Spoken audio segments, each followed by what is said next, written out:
Nabi ngomong, percaya nggak? Nabi kevalidannya A1 gitu ya. Oh, ini beritanya A1 ini. Percaya nggak?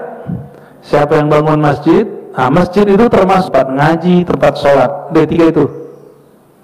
Meskipun di masa Nabi masjid dijadikan tempat pusat seni, pusat nginep dan segala macam, disebut nama Allah. Kalau nggak ngaji tentang nama Allah, kalau nggak belajar ma'rifatullah, maka belajar itu salah satu ruhul masjid selain ibadah. Jadi Nabi kalau bikin majelis di mana? Di masjid atau di mana? Tetapnya disebut Ahlus Suffah. Ahlus Suffah itu mirip-mirip santri di pesantren salaf. Makan ala kadarnya. Kalau kiainya makan, kalau salaf jadi kiai ya. Yang makan pakai piring belum tentu jadi kiai. Berkah. Ini pesan saya untuk orang tua yang anaknya dalam pesantren. Jangan terlalu eman-eman, mesti tega sama anak masuk pesantren. Supaya apa? Anak kalau biasa dimanja di rumah, dia mesti diberikan cara hidup, dilatih cara hidup zuhud, supaya nanti jika hidupnya bergelimang rezeki, dia nggak duit, dia nggak cinta sama kemewahan. Diberi kemewahan, dia ambil sebagai fasilitas. Kenapa? Dia mengamalkan tugas dari Allah Subhanahu wa Ta'ala, tapi dia tidak terlena di situ. Betapa hebatnya cara kiai kita dulu mendidik murid-muridnya, tidur di masjid. Bahkan kalau di Jawa Timur itu ada pesantren udah nggak muat, Pak, saking banyaknya. Pesantren itu murah, itu udah murah, bisa 6 bulan nggak bayar tuh santri. Masih makan di situ, tidur di situ. Akhirnya nggak muat itu ruangan, tidurnya di bawah kolong langit. Dan mereka happy. Tamat dari situ jadi ulama, jadi kiai, jadi pendakwah. Ada yang bekerja dan dia soleh, ada yang jadi insinyur, dia soleh, ada yang jadi tentara, jadi polisi, dia soleh, ada yang jadi politisi, dia soleh. Kenapa? Sudah biasa hidup susah, ya.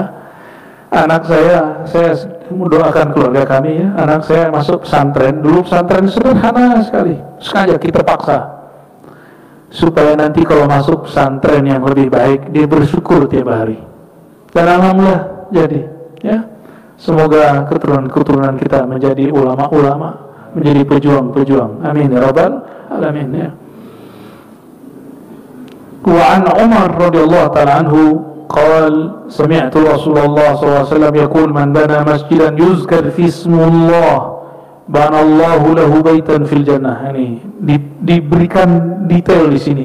Siapa yang membangun masjid untuk disebut, diajarkan kalimat Allah di situ, langgar surau zawiyah itu masuk, ya, majelis yang mana nama Allah disebut di situ, maka orang ini akan dibangunkan rumah di surga. Dan itu langsung kabar dari Rasulullah Sallallahu Alaihi Wasallam, ya. Ini saya bukan lagi nyuruh bikin surau di tempat saya, Pak, di mana aja, ya. Kita bukan lagi fundraising, bukan. Nah, sampai hari ini kita biasa-biasa aja. Emang kalau takdirnya jadi gitu aja, ya. Nggak ada iklan-iklan dari mulut saya, nggak perlu lah, ya. Siapa yang tersentuh buat, ya.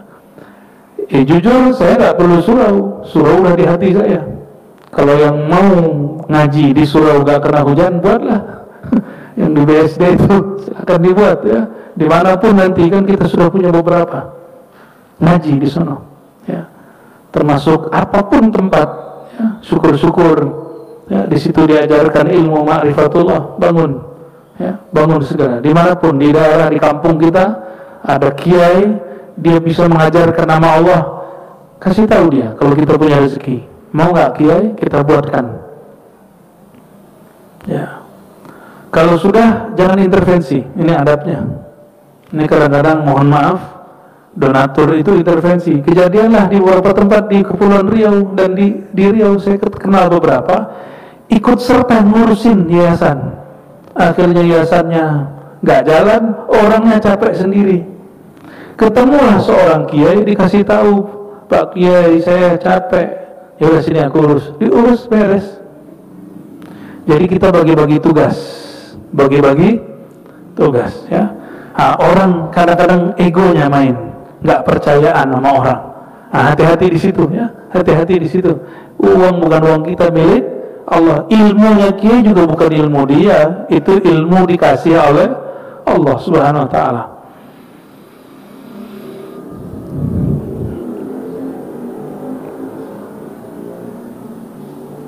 Tapi ini makna zahir. Mau makna batinnya nggak?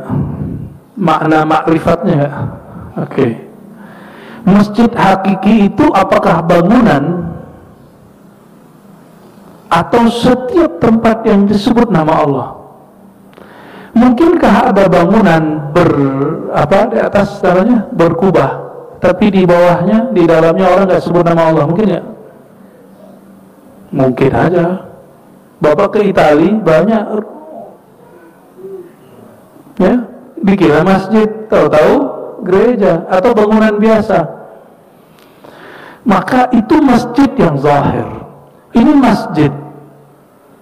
Ini masjid disebut nama Allah. Sebenarnya nama Allah yang disebut itu sumbernya di mana? Di mana sumbernya? Antum bisa nyebut nama Allah itu ngambil dari mana? Dari YouTube? Apa dari kulub? Maka ulama ahlullah menerjemahkan makna yang lain, makna isyari. Man bana fi qalbihi masjidan yuzkar fihi ismullah. Siapa yang membangun tempat sujud di dalam kolbunya, yang mana di dalamnya dia sebut-sebut nama Allah, barulah orang itu dibangunkan masjid. Nah, ini untuk santri, ini santri, ya. Santri nggak usah mikir bangun pesantren. Bangunlah istana ilmu dalam kolbu. Bangun dulu ilmunya di kolbu. Nanti tenang, Allah akan bangunkan tempat untuk ngajar. Gitu maksudnya, ya.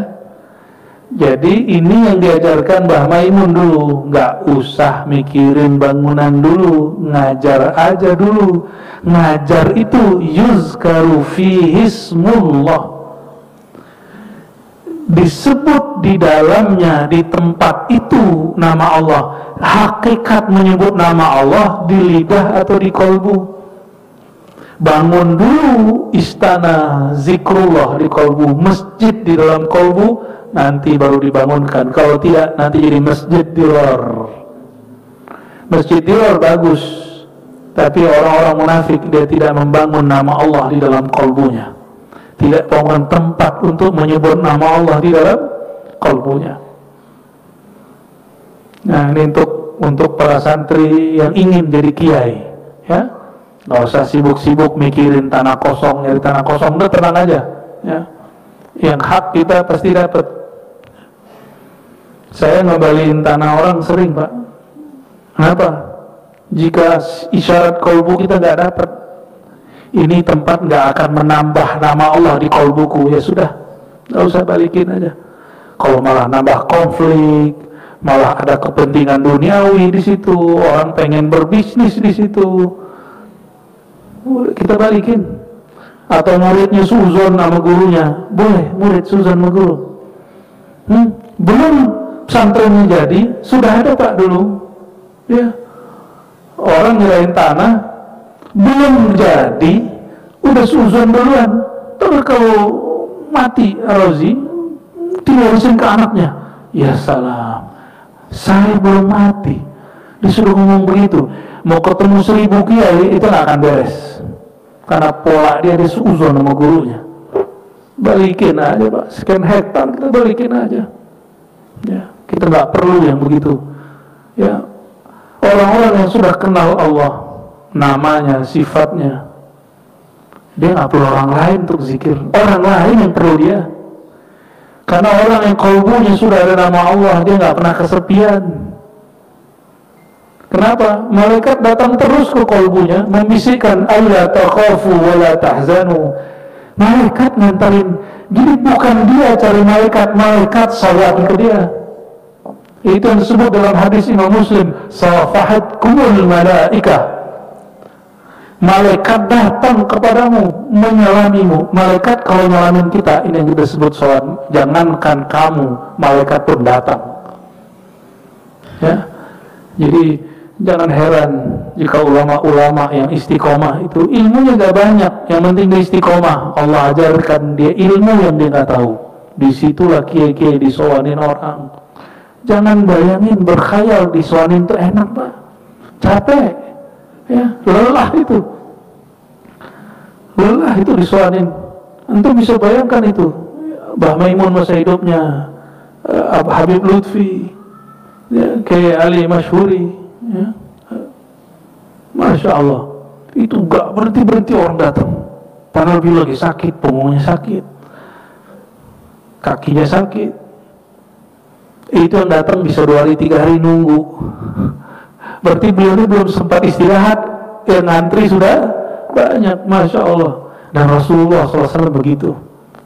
Bayangkan yang datang ke Rasulullah SAW itu bukan hanya orang biasa, bukan santri doang, raja-raja. Ada yang muji, ada yang mencaci, ada yang ngancem, ada yang menggoda, macam-macam yang datang ke beliau ya. Nggak sanggup bangun satu masjid, cukup bangun ya 1 balok, 2 balok. Ini hadisnya ada ya, hadis Ibnu Majah, man bana lillahi masjidan kamafhasi qatatin au asghar banallahu lahu baitan fil jannah. Jangankan bangun utuh, kita cuma bawa 1 bata karena cuma segitu duit punya, Allah bangunkan 1 rumah. Apalagi yang tadi full ya. Tapi kalimat depannya selalu, semua hadisnya hampir semuanya menggunakan kalimat lahu. Man bana lillahi, membana lahu. Siapa yang membangun, bukan masjidnya dulu yang didahulukan, tapi lillahnya dulu. Nah, ini yang paling penting. Karena Allahnya dulu. Ngurus masjid juga sama. Buat masjid mudah Pak, ngurus masjid lebih sulit. Bapernya lebih tinggi. Ya, benar gak? Waduh, Masya Allah, konfliknya dahsyat. Itu cara Allah menguji ketulusan kita semua. Jadi ini kita sampaikan, apabila terjadi konflik di masjid, di zawiyah, di surau, di langgar, di tempat majelis zikir, majelis sholawat, majelis pengajian, majelis tarekat, itu Allah lagi uji mereka, siapa yang benar-benar cinta kepada Allah, siapa yang dia tidak cinta kepada Allah. Konflik mana aja Pak? Di masjid ada konflik? Ada. Di majelis ada konflik pengurus? Ada. Konflik tim khidmat? Ada. Di thariqat, katanya thariqat kan mengenal Allah, tetap aja. Meninggal mursyid, belum meninggal mursyid orang bertengkar duluan. Kenapa? Allah ingin uji. Idza ahabballahu qauman ibtalahum. Allah jika cinta maka Allah uji. Orang yang cinta ketika diuji nggak merasa berat. Tapi kalau nggak cinta, dia pusing, kelimpungan, putus asa. Ya lalu mencaci maki orang terdekatnya. Banallahu lahu baitan awsa'u minhu, ya, halaman 57. Bahkan di riwayat Imam Ahmad, Allah bangunkan rumah yang lebih luas darinya. Afdal minhu, lebih afdal. Tapi ada tambahan di riwayat Imam Tabarani. Man bana baitan yu'badullahu fihi min malin halal. Siapa yang membangun masjid yang mana Allah disembah di situ, disebut-sebut namanya di situ, diajarkan namanya di situ, diajarkan talqin zikir, diajarkan nama Rasulullah berselawat, itu maksudnya. Min malin halal, syaratnya dari harta yang halal, bukan harta sengketa. Ini saya belajar dari guru saya, udah meninggal. Beliau itu kasyaf, terbuka mata batinnya. Jika ada masjid kalau di kampung-kampung kan pakai keranjang gitu ya. Bahkan kalau di Depok, masuk ke kampung, Depoknya begitu, taruh tepi jalan ya kan. Kadang-kadang ada orang naruh duit, itu duit syubhat. Sama orang ini berasa sama dia, bagian mana semen yang dari duit syubhat itu dia tahu. Jadi nggak pernah mau duduk di situ. Tapi tenang, Allah yang bersihkan nanti ya. Cuma orang-orang kasyaf ini repot, ribet jadi orang kasyaf. Jangan minta kasyaf, ya. Jangan minta Syaf, minta itu al-ihsan, anta abudallah ka'annaka tarah, engkau menyembahnya seakan memandangnya. Itu yang diminta. Gak usah minta kasyaf.